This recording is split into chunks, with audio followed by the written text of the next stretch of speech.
dina bodho iku sing disowane awake dhewe isih padha sugeng. Dadi iku lek ngarani sujarah tegese sujud sungkem marang wong tuwa. Wong iki lek wis diarani lahir batin wis ora ana masalah karepe iki ngono. Dadi dina iki wis ora nek masalah ngono. Mulai iki wis antarane aku karo awakmu pamane sing mau gelan ginelan ya to. Kuwi wis mulai iki wis lahir batin wis dihapus lah cara keluputan. Mangkane tembunge wae Allahumma sirrulahna. Ya, Allah kuwi wis nyebut asmane Allah, keparenge Allah, sire Allah, kersane Allah, awake dhewe diparingi kuat slamet seger waras.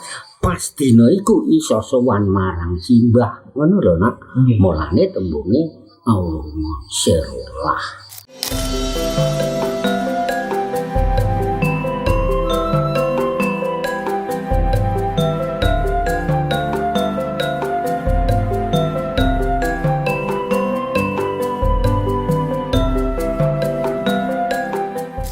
Assalamualaikum warahmatullahi wabarakatuh. Waalaikumsalam warahmatullahi wabarakatuh. Rahayu, rahayu, rahayu sagung dumadi. Rahayu, rahayu, rahayu sagung dumadi. Nah, wis dumadi. Ya, pendungamu Nak, kene Pak Desik diparingi seger waras. Nggih. Iso petukan maneh karo sampean. Nggih. Nah, wis kebenaran Nak, ya rada tak arep-arep ya jenenge wong tuwa yang anak ana keperluan sing ana sambung rapete masalah iki Nak, riayan bodho lah. Wonten ilmu napa malih? Ya kuwi budaya mligine ya daerah dhewe kene. Wiwit jaman nom-nomane Pak D nggo sprene iki lek sing sak umur-umurane Pak D sik sok nggunakne Nak. Terus kedah dilestarekake ngono ya Pak. Nah, monggo saka iku sadurunge Pak D ngrembug babakan kuwi aja sampai lali logone Pak D ya to. Dadi manunggaling cipta rasa budi karsa Padepokan Tirta Rasa muri-muri budaya. An maneh iki ngene Nak. Iki rehne dhisik Pak Diki sadurunge ngrembug keperluan sing wis tak kandhake mau ngene. Pirang-pirangane minggu sasi Pak Deku yen pinuju ndorong apa ning cangkruk apa ning emper kuwi ngudharasa karo kahanan lingkungan. Nah, tegese lingkungan tegese obahing alam. Mula saka iku sampean ya to Pak De sampean sak kulawarga brayat kabeh sanak sedulure dhewe sing wis nate gabung karo Pak De nggone umuk karo nyangkruk iki tak derekake nyuwun marang panguwasane pangeran nyuwun lumturing Syekh Kamuran Syekh Kawasan rehne kahanan ngendi-ngendi akeh bencana alam ya akeh sedulur sing padha nandhang kesusahan mula tak derekake nyuwun marang pangeran supaya enggal padha diparingi ngibarate apa ya rubeda dan diparingi luar lan muga-muga lakune pangupa jiwa lae padha ngupaya pangupa jiwa supaya padha gangsar lancar. Lah sing wis pinangka dadi pepeling sing durung aja nganti ana kahanan sing kaya ngene iki Nak. Dadi kahanan antarane ya tanah longsor, gempa bumi, banjiran sak piturute ya ta. Mula yaiku lali-lali padha dielingne jenenge menungsa aja sampai mung ngumbar nafsu mung mikir kebutuhane dhewe mesake karo sanak sedulure nak sing ora mangan enake padha nampa panandange mula banget nyuwun marang kamuraning kang gawe jagat supaya enggal padha diparingi bebungah pepulik samubarange ya. Nggih, Pak De. Nah, iki ngene bab sing tak kandhake karo sampeyan yaiku sing diarani tata carane yen nedeng dina riyaya utawa bodho sungkem marang wong tuwa. Yaiku yen ana wewengkon daerah dhewe iku wiwit biyen lek ngarani sujarah. Dadi dudu sejarah ning sujarah. Lah maksude sujarah ya to iku sak temene ngene nak mung bedake antarane wong sing isih sugeng awake dhewe sowan nyanggone wong sing isih sugeng tegese isih urip karo sing wis kundur marang kasedan jati tegese wis kapundhut marang pangeran. Yen wis kapundhut marang pangeran iku kena diarani ziarah. Nah, ziarah. Lah reh niki dina bodho iku sing disowane awake dhewe isih padha sugeng. Dadi iku lek ngarani sujarah tegese sujud sungkem marang wong tuwa. Iku ana tembunge rekane ngono gampangane wong ngomong yaiku japa. Oh, nggih. Lah cacakane ngene. Nah, dadi yen jaman biyen upamane apa awake dhewe ku sowan simbah apa pakde apa paklik ya ta sing wis cukup umur tegese paling ora ya sak barakane pakde ngene iki pokoke ya umur 50 yang dhuwur nak iku mengko yen dina bodho padatan iku njur pinarak ana kursi gampangane apa ana ngamben lah lek jaman biyen lah iku to mengko yen para putra wayah tegese anak putu anak kadang iku sowan mrono njur nang kono upamane digambarake wae simbah kakung simbah putri ya ta dadi lungguhe ya dhewe-dhewe antarane mbah kakung mbah putri aku awake dhewe njur sungkem tegese sungkem engko wong lungguh tangane iku di salam ning ngene ya ta awake dhewe ya ngono dadi salaman awake dhewe karo jengkeng duduk ngono ya kaya kae nak kemanten sungkeman yang wong tuwane ngono kae. Lah kuwi tembunge ngene. Allahumma sirah ngaturaken sungkem dumateng simbah. Mbok pilih wonten kalepatan kula lampah sejangkah wiraos seklimah ngene ingkang nerak sarak mugi-mugi dosa kula lan kalepatanipun simbah lebur ing dinten Ariadin menika awit jalaran saking kula lan simbah. Lah terus wangsulane simbah oh iya ngger tak tampa sungkemu wong tuwa akeh lupute wong enom sing gedhe pangapurane dosaku lawan dosamu muga-muga lebura ing dina Ariyaya iki ya awit jalaran saka aku kawan sampeyan.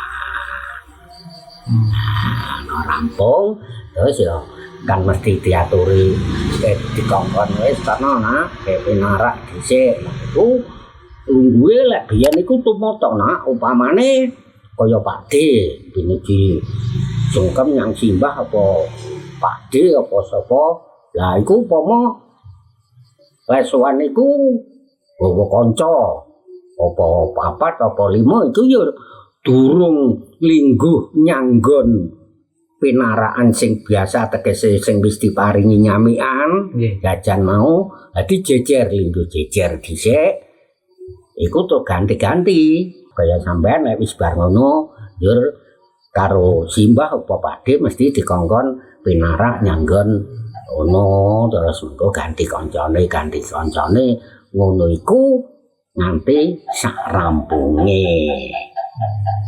Lah yen wis rampung pamitane dadi sing dirembuk Pak Diki ya perangane budaya daerah dhewe kene nak.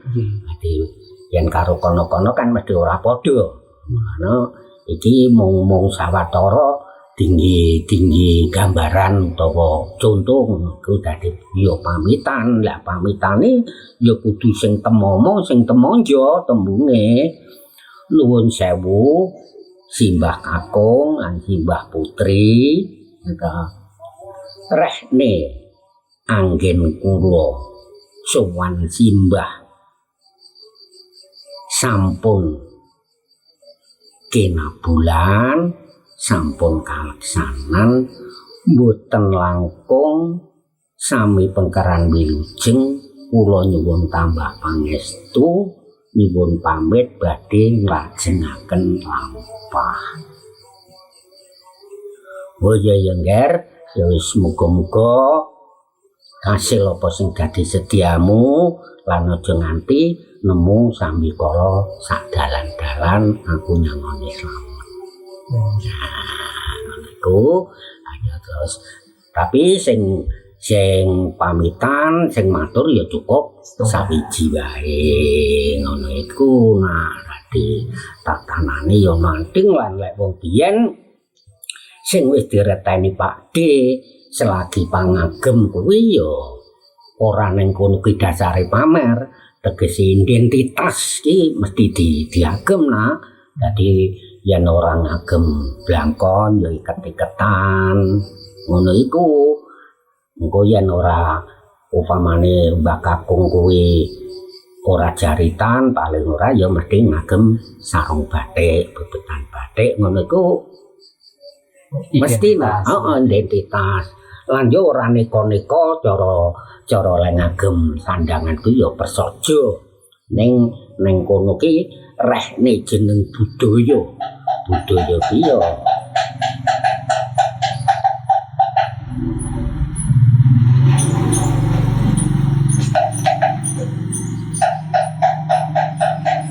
budaya supaya dadi indah dadi carane trap-trapane ngandhang penganggon kuwi ya senajan mung prasaja ning disawang ki nengsemake nah ngono iku wong biyen iku ngono dadi lah rehne yaiku mau kahanan antarane sing dilakoni jaman Narayanane Pakde karo saiki iki wis beda adoh.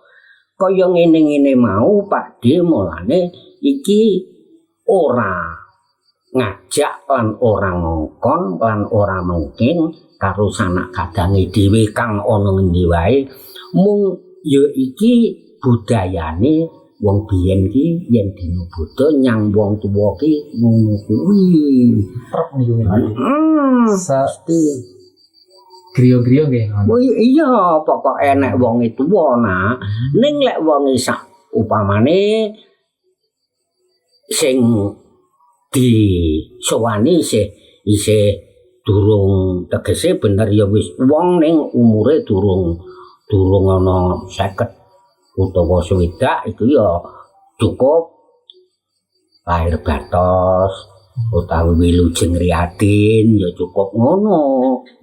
Adilah diarani lahir batin kuwi wong jenenge wong lahir batin antarane wong ki lek wis diarani lahir batin wis ora ana masalah karepe iki ngono. Dadi dina iki wis ora nek masalah ngono mulai iki wis antarane aku karo awakmu pamane sing mau gelan ginelan ya to kuwi wis mulai iki wis lahir batin wis dihapus lah cara keluputan rene kuwi. Bahasane sakniki kosong-kosong.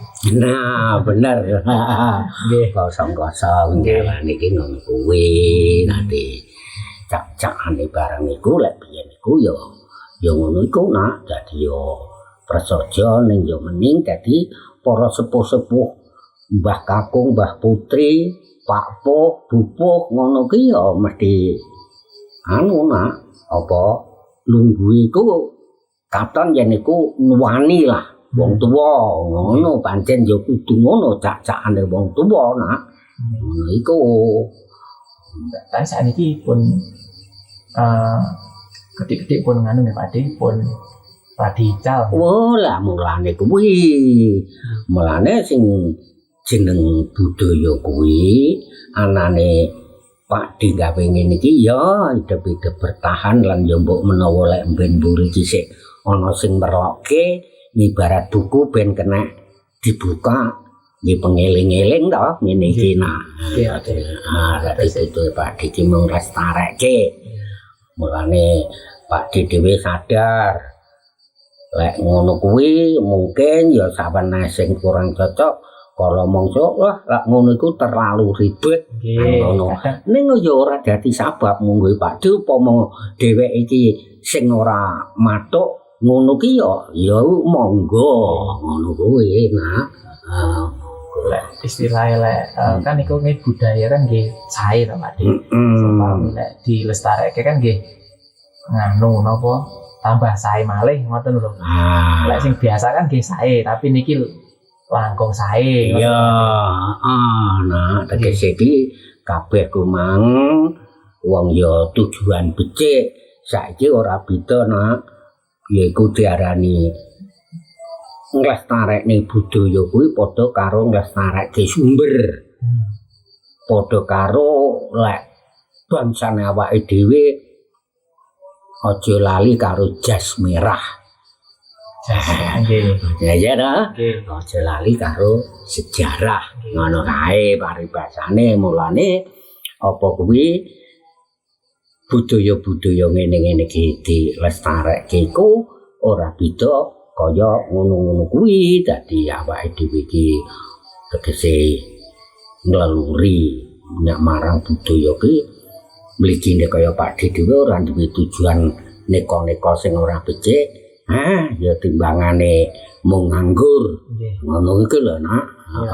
Mbok menawa ya yen ana anak putuku, sanak sedulurku sing mapan ana ngendi wae pengen nggunakake kan ana sing diwaca ibarate buku nak yaiku jenenge ora tepaten lacak. Terus wonten penghubung masalah. Terus wonten penghubung budaya riyen kalih zaman sakniki niku napa liwate nggih video niki nggih Pak De. Terus mungkin lek wonten istilah Pak De kula pengen dibahasaken bab niki wonten sing wonten hubungane kalih budaya monggo mengke diserat mawon teng komentar nggih Pak De. Mangkane tembunge wae Allahumma sirrullah. Ya Allah kuwi wis nyebut asmane Allah, keparenge Allah. Sire Allah, kersane Allah, awake dhewe diparingi kuat slamet seger waras. Pas dina iku iso sowan marang simbah. Ngono lho nak. Mulane tembunge Allahumma sirrullah. Ngono iku. Dadi ngono mau ya nak. Sawetara sok iso disambung maneh rembukan karo Pak De. Iki Pak De tak ngaso dhisik mbok menawa mungkin ana sanak kadange dhewe sing kepengin uga maringi seserepan karo Pak De tetep nampa. Ngono iku. Terima kritik. Nggih, matur sembah nuwun Pak De niki sampun medhar salah setunggale budaya ingkang budaya santun ya. Nggih. Sing ana magepokan dina sing arep teka iki ta nak. Mengke saged didamel monggo diamalaken niki. Iya, heeh nah. Iki mboten damel poso. Oh iya, langsung bisa dipakai. Monggo. Iki mungkin kalau dilihat videonya ya Pak De. Iya, remen kali. Budaya-budaya Jawa monggo di-like kali di-subscribe. Iya. Semanun Pak De. Iya, padha-padha. Nggih, iki saged pinanggih malih. Ya Pak De ndedonga marang sanak kadange dhewe nak Nggih. sing adoh-adoh muga-muga tansah pinanggih kuat selamat seger waras Amin, amin. kinalisake sangka Gudo Rencana ya. Nggih. Ah, Rahayu, rahayu, rahayu sagung dumadi. rahayu rahayu rahayu sagung dumadi.